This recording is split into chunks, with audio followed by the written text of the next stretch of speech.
की बात भी आप सुनेंगे और मैं पूरा खाका भी दिखाऊंगा कि वो दवाई वो अपना दवा लिखवाते हैं। अब बोलते हैं दबंगई के साथ, बोलते हैं कि नहीं आप क्यों दवा चेंज ये कर घर बैठे कमाते हैं, आखिर गरीबों का क्या होगा? तो आप सब सुधर। डॉक्टर के नाम पे एमएमसीएच मेडिकल कॉलेज के पुर्जा पकड़ कर स्टूडेंट डॉक्टर साहब के चैम्बर में बैठ के और अपना दवा लिखवाते हैं और डॉक्टर साहब जीएनएम सब कॉलेज मरीजों को- यानी एमएमसीएच का नया ओपीडी। आज मैं यहाँ आया हूँ और यहाँ देखने को मिला है कि पूरे इस ओपीडी में एक भी डॉक्टर नहीं है। डॉक्टर के नाम पे एमएमसीएच मेडिकल कॉलेज के स्टूडेंट हैं। कुछ हैं भी तो वो अपने दवाई को लिखने में माहिर हैं, और दवाई भी ऐसा जो कल सुपरिटेंडेंट से भी बात हुई, उन्होंने कहा कि दवाई बाहर से नहीं लिखना है, अगर वैसी ज़रूरत हो तो जेनेरिक दवाई लिखें, क्योंकि जन औषधि केंद्र यहाँ खुला हुआ है। लेकिन ये है कि मानने को तैयार नहीं। आज भी पेशेंट ले गया वहाँ और वो जेनेरिक दवाई दे दिया, उस पर भी सवाल पे सवाल। तो आखिर क्या कर रहा है एमएमसीएच संस्थान और एमएमसीएच के लोग? यहाँ लूट की छूट है।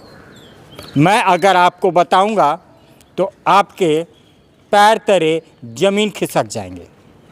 ये देखिए पूरा एक खाका जो मैंने तैयार किया है, क्या है? एक डॉक्टर नहीं, क्योंकि डॉक्टर तो बैठते नहीं हैं। ये देखिए पूरा रिपोर्ट, फिर मैं आगे बात करूंगा। आइए मैं आपको एक छोटा सा नमूना दिखाता हूँ। अगर 100 मरीज हैं, 1000 की दवाई लिखी जाती है तो 1 लाख रुपए की दवाई हुई। अगर 300 का कमीशन मिलता है 30,000 रुपये होता है। वहीं जांच की बात करें तो 100 मरीज हैं और 500 की अगर जांच लिखी जाती है तो 50,000 उसको जांच में लगता है, जिसमें अगर 50% कमीशन माने 25,000 रुपये का यहाँ कमीशन हुआ। अगर मैं दोनों को मान तो 30 और 25 55,000 रुपये, मैं 5,000 की कटौती कर देता हूँ। तो ये समझ लीजिए कि 50,000 इंटू अगर 20 दिन डॉक्टर बैठता है तो 10 लाख रुपए। और ये 10 लाख रुपए ही नहीं, और 1,000 रुपए की दवाई नहीं, कंप्लेन भी हुआ है। 4-4 हज़ार की दवाई लिखी जाती है, 5-5 हज़ार की जांच लिखी जाती है। ये है कहानी। ये डॉक्टर एक दिन ही नहीं 30 दिन नौकरी करता है, किसी न किसी के जगह पे नौकरी करता है, आ करके मरीजों के 1,000 से 5,000 की दवाई ठोकता है। तो ये आपने पूरा समझ लिया कि कहाँ क्या है और क्या झोल है। इसे और कुछ करने की क्या ज़रूरत है, जो आदमी एक महीने में 10 लाख। सुविधा खस्ते हाल, सुविधा के नाम पे कुछ नहीं है। वाटर कूलर 4 दिन पहले लगा है, गर्म पानी दे रहा है, वो भी मुंह बाए खड़ा है। गर्मी का दिन है, लोग कहाँ जाएंगे? लगे हैं पौधे, पता नहीं कितने के हैं, लाखों के हैं, 50 पौधे नज़र नहीं आ रहे। तो ये है पूरा एमएमसीएच में लूट की छूट। डॉक्टर को बैठना नहीं है, डॉक्टर के बाद वाले पैदान के लोग दवाई लिखेंगे ठोक के और पैसा कमाएंगे ठोक के। ये है पूरा हाल, और यहाँ के शायद सुपरिटेंडेंट की भी नहीं चलती, या उनके इशारों पे ये हो रहा है। ये आप जानते होंगे, ये पूरा रिपोर्ट देख के बता सकते हैं। आइए देखते हैं ये रिपोर्ट। सर, एमएमसीएच में डॉक्टर के द्वारा बाहर की दवाइयां ज्यादा लिखी जा रही है। आपने बीच में छानबीन भी किया था। आपके यहाँ जन औषधि केंद्र भी है जहाँ सस्ती दवाई मिलती है। क्या है इसका पूरा, थोड़ा बताइए। देखिए, अभी जो पेशेंट का मेरे पास पुर्जा लाया है, उसमें कुछ दवाइयाँ जो 3-4 है जो हमारे हॉस्पिटल में अवेलेबल है और उसको उन्होंने लिखा, लेकिन 2 दवाई है जो कि आपको बाहर से लिखा, लेकिन वो महंगी दवाई थी। उसको जन औषधि में उसको जेनरिक दवा लिखना था और वो सस्ते में आता, लेकिन आप अपनी समझदारी से उसको बदल के और सस्ती दवा लिए हैं, वो ज़्यादा अच्छा है।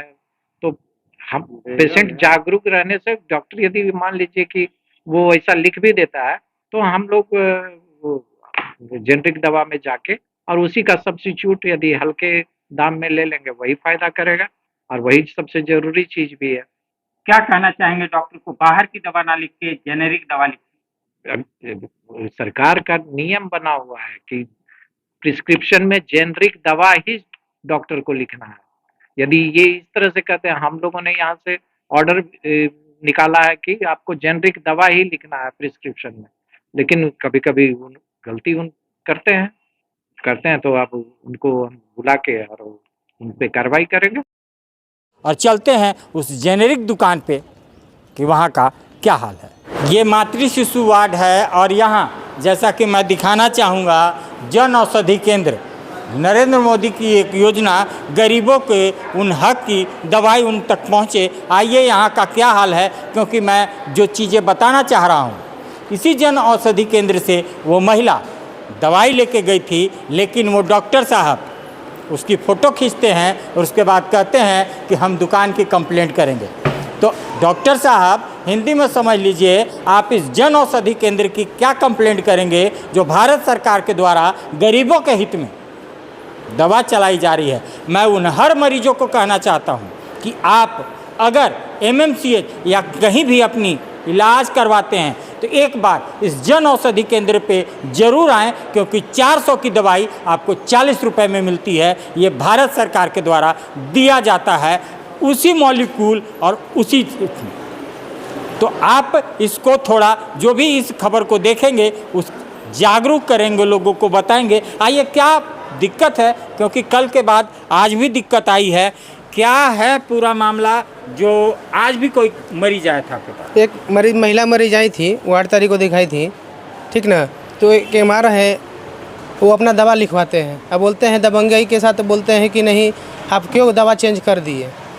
हमारा तो जन औषधि केंद्र है सर, हमारे तो भारत सरकार ने दिया है कि नहीं हमें जेनरिक दवा बेचना है, और उस पर तंग चढ़कर बोल रहे हैं कि नहीं आप इसमें तुलना कर रहे हैं कि आप क्या हैं, हम सुअर हैं, डोम है, चमार है। इससे क्या पता पर बनता है? ये आपको बोले? हाँ, ये हाँ बोले, दुकान पर चढ़ के आके बोले। हमने कस्टमर को दिया 50% डिस्काउंट करके दिया दवा। उसके ये पुर्जा पकड़ के डॉक्टर साहब के चैम्बर में बैठ के और अपना दवा लिखवाते हैं, और डॉक्टर साहब सब मरीजों का दवा। हाँ। कौन सी कंपनी का दवाई लिखाता है? कैस्टल 9G है उसका दवा, यही तो है सर। हमने चेंज करके दिया, बताया मरीजों को। तो इस कंपनी का MR है। यहाँ जो मरीज आता है, MR साहब आपके घर से नहीं आता है। वो गरीब होता है, मजलूम होता है। अगर उसके पास पैसे होते तो डाल्टनगंज में 5 स्टार बहुत सारे हॉस्पिटल हैं, वो यहाँ नहीं आता। लेकिन ये गिद्ध की तरह उन डॉक्टरों के बीच बैठे रहते हैं, और ये हत्यारे डॉक्टर, मैं हत्यारा ही कहूँगा, क्योंकि गरीब के खून को चूस रहे हैं। और मैं कल भी जिताया था आपको ऑर्थोपेडिक साहब, आज भी चेता रहा हूँ, और पहले भी 4000 की दवाई लिखने के चक्कर में शोकॉज नोटिस दे रखा है। ये आखिरी चेतावनी होगी मेरी। आप सुधर जाइए, और मैं उपायुक्त महोदय से कहना चाहता हूँ, ऐसे डॉक्टरों को इस MMCH में रहने का कतई ज़रूरत नहीं है, जो मरीजों का खून चूसते हैं। तो ये मैं नहीं, ये भी बोल रहे हैं कि बात भी आप सुनेंगे, और मैं पूरा खाका भी दिखाऊंगा कि वो दवाई लिखने का 1 लाख रुपए ये घर बैठे कमाते हैं। आखिर गरीबों का क्या होगा? तो आप सब सुधर जाइए। मैं ये भी कह रहा हूँ कि कोई डॉक्टर अभी MMCH में नहीं है। 3 से 6 बजे का जो OPD होता है, सब MMCH के स्टूडेंट हैं। ये भी सोचनीय है। तो दयनीय स्थिति MMCH का, और जैसा कि देख रहे हैं, दवाई का झोल, दवाई में जो पैसे हो रही है गोल, और मरीजों का चूसा जा रहा खून। तो इस पे कतई रोक लगनी चाहिए, और ऐसे डॉक्टरों पे कार्रवाई होनी चाहिए। खबर को ज़्यादा से ज़्यादा शेयर करें, और हर मरीजों से विनम्र आग्रह है कि अगर आपके पर्चे पे दवाई लिखी हुई है और डॉक्टर ने बाहर की दवाई लिखी है, तो आपको बच्चा शिशु वार्ड में एक जेनेरिक दवाई यानी जन औषधि केंद्र है, यहाँ आइए, ये दवाई देंगे और खाइए। ये भारत सरकार की योजना है, ऐसे ऐसे एमआर के बाप की योजना नहीं है जो अपने घर की बपौती इस एमएमसीएच को समझ रखा है। तो ऐसे एमआर और ऐसे डॉक्टर पे सख्त कार्रवाई होनी चाहिए, सख्त कार्रवाई होनी चाहिए। जो भी देख रहे हैं राय कमेंट में अवश्य दें और ज़्यादा से ज़्यादा शेयर करें। सस्ता और समुचित इलाज के लिए गरीबों का रहनुमा मात्र एक हॉस्पिटल, मैया बाबू हॉस्पिटल।